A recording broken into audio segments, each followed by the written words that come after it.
Hello to everybody. I'm so glad you're here to be with us for this month of July's guest. I'm so excited to introduce Stacey Haynes. Is that the way you pronounce your last name? No, it's Haynes, like the Haynes. underwear. Yeah, like the I underwear. know it's Haynes,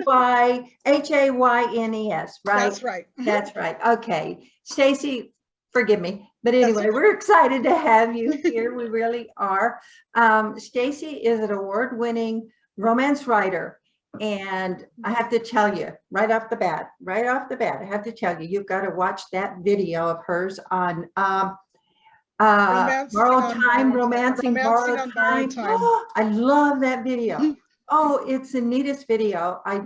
So everybody's got to go watch that for sure. Okay.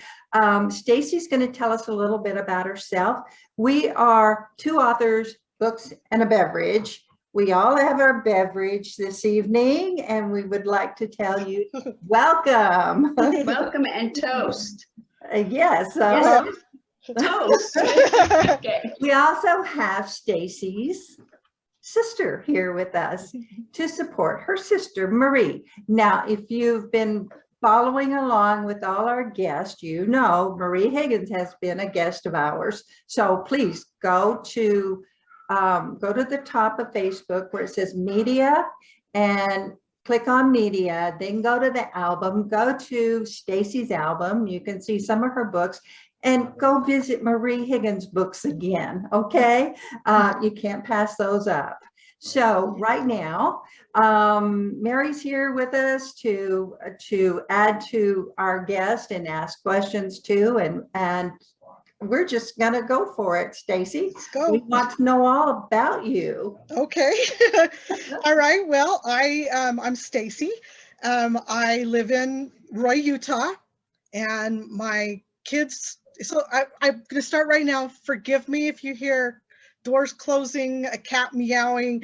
I'm not nice, like, good and rich. I shouldn't say rich. I'm not well enough to have my own room and space. Okay, like you guys all have your little office spaces. I don't. Not me yet. No. I share it with everybody. The cat, the dog. Well, I don't have a dog. The cat, the kids, the husband. Of course, he's downstairs. But right. Anyway. My dog barks. If the door opens and closes and you hear a funky noise, it's just people coming and going. Yeah, don't worry about it.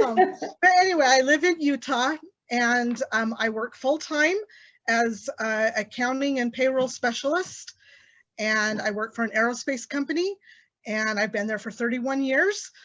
And then I come home, I fix dinner, I then sit down on the couch and put my feet up and pull out my laptop and stick it on my lap, and I start typing. And wow. So I spend literally all day long on a computer. Oh, wow. So that's why I have glasses. Anyway, so yeah, that's me. I like to, what do I like to do? I like to watch movies. That's probably my pastime. Binge watch. I love binge watching crime shows. I do too. Yeah, crime shows. I'm very upset that Netflix took Criminal Minds off, but you know what? I've seen it all anyway, so it's not. And I like romance stuff, of course. I love music. Music is my stress reliever. I don't drive in the car unless I have music going, and it's also something that inspires me. It helps me come up with my ideas for books sometimes, and that's good. Yeah, Mary.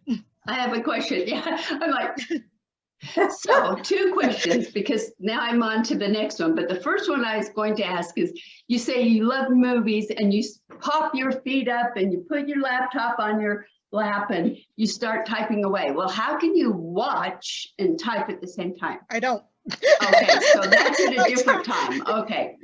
So when sadly, I watch my movies off of my phone, and as you can see, there's Magic Billionaire is on there. Yeah. But anyway, no, I watch my movies on my phone, and I will read on my phone, download Marie's books, and I will read through them. And okay. And different other authors that I've interested in, and I still, Mary, need to get some of yours. I want to read your crimes. Thank you. So Another question that you say that you love music and you get ideas from songs. That's what I do. In fact, Okay. I went for a walk at lunch and had a synopsis by the time I come back. Do you have that? Just something in the music talks to you, and all of a sudden you just got this full almost synopsis written, ready for you to go, and you're in the middle of another book. What do you do? What do I do? Oh my gosh, I've got to just write it down, and I set it aside and say not yet, because you know that happens all the time. I'll be writing something and sometimes I've got the feel of it, sometimes I don't, and then all of a sudden another little, maybe you ought to do this. It's like no, I can't. I tried multitasking. In fact, I was writing one of my books, a time travel book, and I was also co-authoring something with Marie, and I had to tell her we have to be careful because I don't need someone from the future going into the past in her book. And, you know, so what characters jumping ship, you know, and going somewhere else. So, and it's kind of hard because the one that we're writing, Marie and I are writing right now, which is Jades and Justice, which is book number 6. Yeah, 6 of Gems of the West. And the gal's name in there is Maggie. Well, my book that's coming out on the 22nd, which is Cruising into Love, her name is Millie. And you know how many times I've had to backtrack and erase Millie and put in Maggie as I'm typing because it's so, oh my goodness, it's close like that. But no, music's great. I mean, this is a good example, you know, with the Gems of the West. For one thing, I was listening to a song from Survivor. I think it was an old 80s. I'm into the 80s. I love 80s stuff. I was listening to the song and one of the songs came through and it said, Diamonds and Dust was part of the lyrics that was being said. Yeah. And I just sat there and thought all the way, and this was going to work, and I'm thinking all the way to work, it's like, Diamonds and Dust, that would be a great Western title for Marie to do. And so I told her and she replied back, she goes, yeah, that's a great thing for you to do. And it's like, hey, I don't write Western, I'm sorry. And she goes, I'll help you. So that's how that ended up. And then the other one too, which is good thing and bad thing about music, is now every time I hear the certain songs that I've based books off of, that's all I can see in my mind is the movie playing in my head of what I envisioned my book to be. So for instance, this one, no, not that one, I don't have it out. One of my books, it's called Worlds Apart, and it's a time travel, and did tons of research on it. That's one thing I love doing as well as research. And the song that I happened to be listening to was Survivor's Separate Ways / Worlds Apart is the name of the title. And every time I was listening and it's, you know, the lyric, one night will remind you. And I thought, night, K-N-I-G-H-T. We're going to make a knight in shining armor in this one. So that's how I did it. And so now every time I hear that, I would listen to the song going to work, coming home to work, going to the grocery store, coming back from the grocery, at least 4 times a day. And it sticks in my head and I crank it up and I'm, you know, playing the song. And but now that the book's over with, I still hear the song and I see it happening. But it's good inspiration. I like that. I think so too. Music is, it really is. You do several different genres, don't you? Yeah, just a few. Kind of. I'm still trying to find my besides the time. No, I think I started out with contemporary, and I really like contemporary. Western has been fun, but contemporary because I like my amenities. I like my toilet. I like my sink. I like my bath. Well, I don't have a bathtub. I like my shower, you know, so I like the comfy bed, you know, the electronics. I like my electronics. Back in the West, they don't have that. Yeah, back in the West, they don't have that. And it's really hard to downplay it. And Marie and I have been talking about possibly doing Regency, right? Regency. Oh, and a lot of research. I know nothing about Regency, and Marie says, go watch Bridgerton. It's like, okay. So, but I love. We'll do it better. But I like contemporary, and so most of my stuff is basically contemporary. I love having a lawman of some type, so FBI, policeman, who else have I had? Sheriffs. I just different law enforcement people in the group. Then I started realizing I really like time travel, and I am not really advanced in thinking when it comes to time travel. So Romancing on Borrowed Time, let me talk about that one for a minute. Oh, I love that video. that one is, I came up with a kind of an idea with it, and I have my son's 26 years old. He's the oldest in the family and the kids, and I bounced it off of him, and then pretty soon we're brainstorming things back and forth, and we started coming up with this idea. And the whole futuristic, I mean, I don't know if anybody's read the blurb on it, but it's, in my opinion, it's kind of, it could happen. It really could, you know? So the whole idea is, in the future, there's no death penalty, because because of that, all the prisons are being overfilled, which That's can not still the happen. future. Exactly, exactly. But there's no death penalty. Right. So, but Okay. in the same note, you've got a lot of snotty people over there in the future who, well, you littered, I'm throwing you in jail. You didn't pay your rent, I'm throwing you in jail. Your kids are playing in the gutter, I guess you're going to jail. And it's not going to jail to serve some time. You're being sent out on a death sentence. Okay, Wow. so Yeah. they're initiating death sentences, even though there's no death penalty happening. But what they do is they've got time travel. So they're going to send that person who committed the crime to the past where we have a death penalty. And then they have agents, which I call time agents, that are already here in our time, and they know when you're coming, the bad person, and they will set you up for a murder. So the local law will take you and commit you and try you and whatever. So it's kind of a good idea, I thought. Yeah, Mary. Is this a romance also? Oh yeah. Okay. Yeah. Okay. So when you look at the video for Romancing on Borrowed Time, it pretty much tells what's happening. She's coming.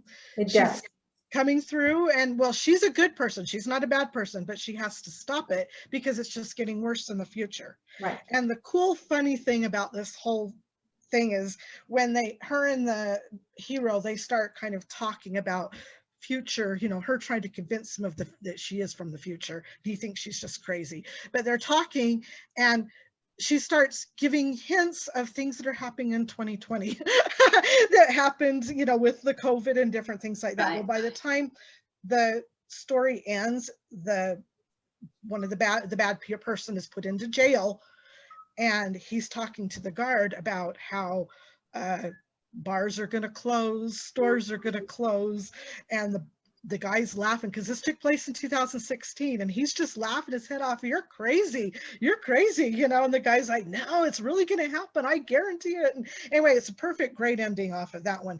But Chasing Time, this one here, don't know if you can see the reflection off it. Marie got the cover for me. Oh, nice, Marie. So she did a really good job on the cover. I love the cover. This one here is actually a prequel to Romancing on Borrowed Time.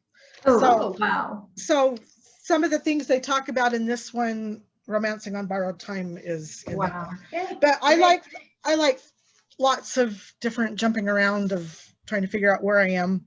Yeah. Stacey, this is we're getting short on our time right now, but it's been fun. I have one last question. Sure. Did you write the first book story, or did Marie? Which was The Magic writing first? The Magic of a Billionaire. that the no, one you which want? one actually started writing? Writing. Who first? started writing first? Uh-huh. I did.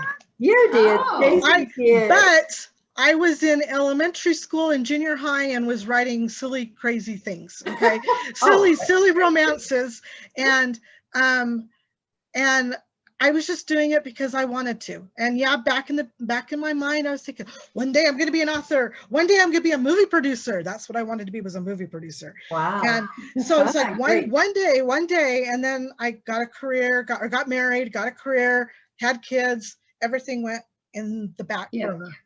And then Marie started writing, and she started writing, and I was reading, and I'm thinking, oh my gosh, this is so good. And I'm going on it. And then because we're sisters, and I don't know if you guys have got sisters, brothers, whatever, sibling jealousy. I started getting jealous because I'm thinking, writing and writing and writing. Yeah, huh? she's writing what my dream was, I wanted to be the writer, and so 2018 at Christmas time, I sat down and I read one of her billionaire stories, and I watched a ghost story, and I sat there and thought, I need to make something that has not been done before. And I came up with The Magic of a Billionaire.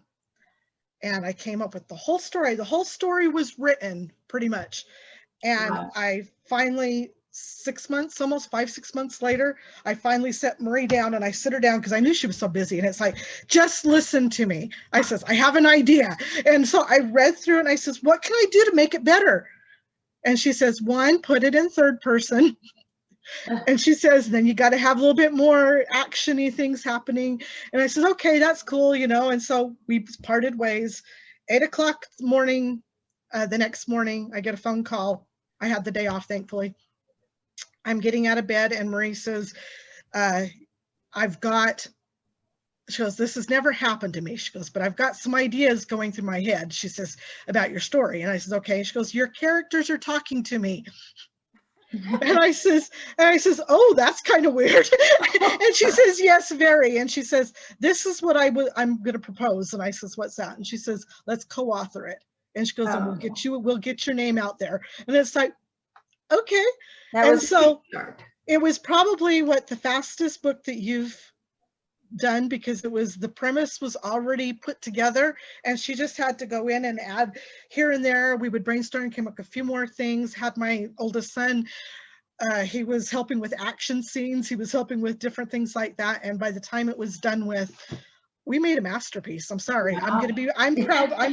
I'm very proud of this book. Well, you've come a long ways. Okay, you have, and thanks to your sister too, huh? Yes, exactly. We love Marie's books too. Oh, so yeah. you guys. And I've got 30 books now out. Wow. So that's wow. too bad. And I've been writing since 2004. Yeah. Good. Oh, it's been so fun. Yes, thanks for joining. Both of us, thanks for joining us. You bet. Yeah, thank you so much. Thank you Marie for joining us. Yes. The audience. Inspiration for your sister. Yes. Well, Do you have at least one question for your sister before I hit stop? Yes. Well, I don't have a question. Well, she writes poetry too. Oh, yeah. Oh, okay. Oh my goodness. Oh my goodness. Wow. Nice. Yeah. I'm going to turn one of my poems into a children's book. Oh, There you go. That'll be fun. Or maybe a couple of them, but I'm trying to convince my daughter to draw the pictures, and because she can draw pretty good. But the poem will be about my most disliked food in the world, which is peas. I love peas.